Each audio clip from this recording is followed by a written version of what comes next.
All right, let's dive right into this explainer. Have you ever looked at a sequence of numbers in an ancient text and felt like you were, I don't know, staring at a spreadsheet that just didn't add up? Well, today we are embarking on a really fascinating mystery. We're actually going to recover a lost, ancient vocabulary.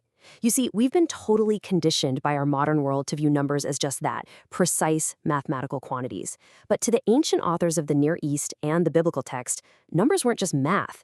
They were a highly sophisticated, encoded theological language. And without having that ancient dictionary in our hands, we are literally missing out on the most profound things these texts are actually trying to tell us. To really see what I mean here, let's look at one of the most famous logistical puzzles in history. The Book of Numbers records these massive census figures for the Israelites escaping Egypt. Now, if we treat this like a literal modern demographic head count, we're talking a total of somewhere between 2 and 3 million people. Just pause and think about the actual geography of the ancient wilderness for a second. We're talking about trying to fit millions of people, plus all their livestock, by the way, through these incredibly narrow, rocky wilderness passes. It would have taken weeks just to clear a single waypoint. Not to mention, other ancient texts from that same era describe Israel as the absolute smallest nation in the region. If they had 3 million people, that would mean the total local population was upwards of 20 million, which is a total geographical impossibility for the ancient Levantine landscape. So what is really going on here? Is it a massive typo, or have we just forgotten how to read their language? The thing is, we have this modern urge to read ancient texts exactly like we'd read a census report. But the ancient Near East reality was entirely different. These texts actually belong to a recognized genre called the military historical annal. And in ancient Sumerian or Assyrian records, an army's size or the number of enemy casualties was routinely written using these massive hyperbolic figures. And here's the kicker. This wasn't deception at all. It was a perfectly understood literary convention. It was basically a theological superlative meant to glorify a deity's overwhelming victory. So when the ancient scribes wrote down those massive census numbers, they were doing exactly what their literary genre demanded. They were magnifying Yahweh's incomparable power, basically declaring that his army was vast beyond measure. Okay, moving on to section 1, decoding the foundation, 7 and 40. So the first and honestly arguably the most crucial key to this entire ancient theological vocabulary is the number 7. Seriously, if you can understand 7, you basically unlock the underlying architecture of the whole ancient mind. All across the ancient Near East, 7 was the definitive signature of cosmic completion and divine enthronement. For example, in ancient Ugaritic texts, the construction of the storm god Baal's temple takes exactly 7 days. You see the exact same thing for temples in Babylonian and Sumerian literature. 7 signifies a deity taking up stable, sovereign governance over a perfectly ordered world. It's what the ancients referred to as rest. So when Genesis 1 describes a 7-day creation, its original readers would have instantly recognized what was going on. It's a temple inauguration pattern. The Sabbath isn't just some archaic labor regulation. It's this profound political and theological declaration that the entire cosmos is Yahweh's completed temple, and he is firmly on the throne. Now, let's look at the next highly recognizable number in our ancient dictionary, 40. You literally see this number everywhere, and it always appears at these major pivotal transitional moments in the narrative. The absolutely crucial point to get here is that 40 is not just a calendar measurement.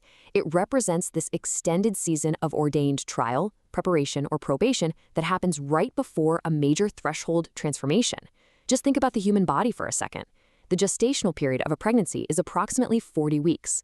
In the ancient world, 40 functioned as this deeply understood idiom for an ordained waiting period right before new life emerges. The flood rains lasted 40 days. Moses was up on Sinai for 40 days. Israel wandered the wilderness for 40 years, an entire generational threshold. Jesus fasted in the wilderness for 40 days. You see the pattern? It's an idiom signaling that a period of divinely appointed testing has finally run its full course. And this brilliantly illustrates how the ancient authors combined these concepts. 1 Kings states there were exactly 480 years between the Exodus and the foundation of Solomon's temple. Now, modern historians have debated this date forever, but just look at the math.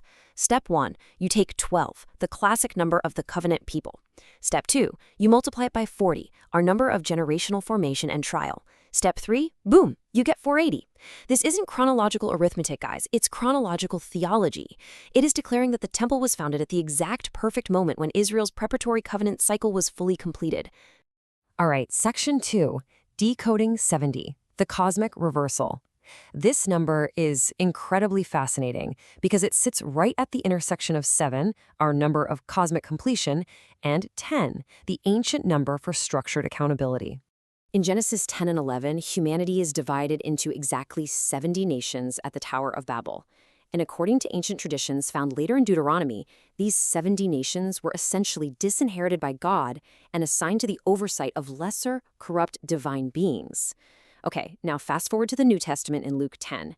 Jesus appoints exactly 70 disciples and sends them out. Let me tell you, this is definitely not a random headcount. It is a deliberate, highly structured eschatological declaration of cosmic reconquest. Jesus is literally sending 70 disciples to spiritually reclaim the 70 nations that were lost at Babel. It's an absolute reversal of cosmic history, encoded perfectly right there in a single number. Which brings us to Section 3, the scale of God, decoding 144,000. Let's walk through the deeply satisfying math of what is arguably one of the most contested numbers in history, the 144,000. Step 1. We start with 12, the undisputed number of God's covenant people. Step 2. You square it, 12 times 12, which signals amplified completeness. We're talking the ultimate perfection of the community. Step 3. You multiply that by 1,000, which was the standard ancient idiom for a vast, uncountable multitude. When you put the whole thing together, 144,000 isn't some restricted VIP list or a literal headcount of an elite group. It's a symbolic formula. It literally translates to the complete, perfectly ordered totality of God's redeemed people multiplied to infinity. And you know what's amazing? The text actually proves this through a brilliant literary technique, an auditory announcement, followed by a visual interpretation. In Revelation, the author first hears the number 144,000 counted out systematically from the tribes. But then he turns and looks, and what does he actually see? He sees a great, uncountable multitude from every single nation, tribe, and language. He hears the structured theological claim, the perfect completeness of the covenant people, but the reality he looks at is this innumerable multi-ethnic multitude. They're describing the exact same group of people, just from two entirely different perspectives. Moving on to Section 4, Unmasking 666. So the first major ancient convention we need to understand here is gematria, which is the practice of assigning numerical values to letters. Many scholars actually point to the Roman Emperor Nero for this one. If you take his Greek title, Neron Caesar, and transliterate it into Hebrew letters, the numerical sum is exactly 666. But what makes this theory absolutely fascinating is that some of the earliest manuscripts of Revelation don't actually say 666, they say 616. Well, guess what happens if you take the Latin version of his name, Nero Caesar, and translate that into Hebrew? It sums perfectly to 616. It's a striking alignment that perfectly accounts for both manuscript variants. But there is an alternative, more structurally focused theory rooted in ancient Greco-Roman and Jewish mathematics. And it's called the magic square. A magic square of the sun is a 6x6 grid using the numbers 1 through 36. In this grid, every single row, column, and diagonal sums to exactly 111. And if you add up all 6 rows of 111, you get, you guessed it, 666. In the ancient world, this specific square represented the cosmic power of the solar deity, which just happened to be the exact same power animating Imperial Rome's self-deification.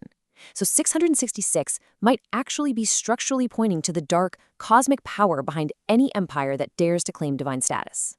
So really, regardless of the specific historical referent, whether it's Nero or the solar magic square, the theological diagnosis here is absolutely clear. 6 is the human number. Humanity was created on the 6th day. 6 perpetually falls one short of the divine resting completion of 7. Therefore, 666 is human power absolutized to its maximum. It represents a creature, whether that's an empire, a ruler, or a whole system, demanding the absolute worship that is strictly reserved only for the Creator. And finally, Section 5, Fluency, the ancient theological vocabulary. Let's bring this all home and look at the ultimate payoff of having this ancient fluency by checking out a beautifully specific New Testament example. In the final chapter of the Gospel of John, the resurrected Jesus tells his disciples to cast their net into the sea. When they haul it in, the text doesn't just casually say they caught a lot of fish. No, it specifically notes they caught exactly 153 large fish in an unbroken net. Now, why on earth include such a highly specific detail? Well, the mathematical and literary properties of 153 are truly stunning. First off, 153 is what's called a triangular number. meaning 153 dots can form a perfect equilateral triangle, which symbolized aesthetic perfection in the ancient world. Second, it is the sum of the cubes of its own digits. So, 1 cubed plus 5 cubed plus 3 cubed equals exactly 153. In math, this is known as a narcissistic number. Scholars believe the author deliberately used this numerical perfection as an embedded structural authentication, like a sophisticated literary signature. But on top of all that, ancient naturalists, like Jerome for instance, noted the belief that there were exactly 153 species of fish in the entire world. So catching 153 fish in one unbroken net, it was this breathtaking mathematical and symbolic prophecy. It represented the complete, unbroken harvest of all humanity from absolutely every nation drawn safely into the net of the gospel. And this brings us to why all of this matters so deeply. Recovering these ancient numeric conventions is not some kind of concession to modern skepticism. It's not a sneaky way of explaining away the text. Actually, it's quite the opposite. It is a fundamental prerequisite for hearing what the text is actually saying. Reading numbers correctly empowers us to grasp the profound, beautifully structured theological claims that the ancient authors were desperately trying to communicate to us. Which leaves us with this final, lingering thought.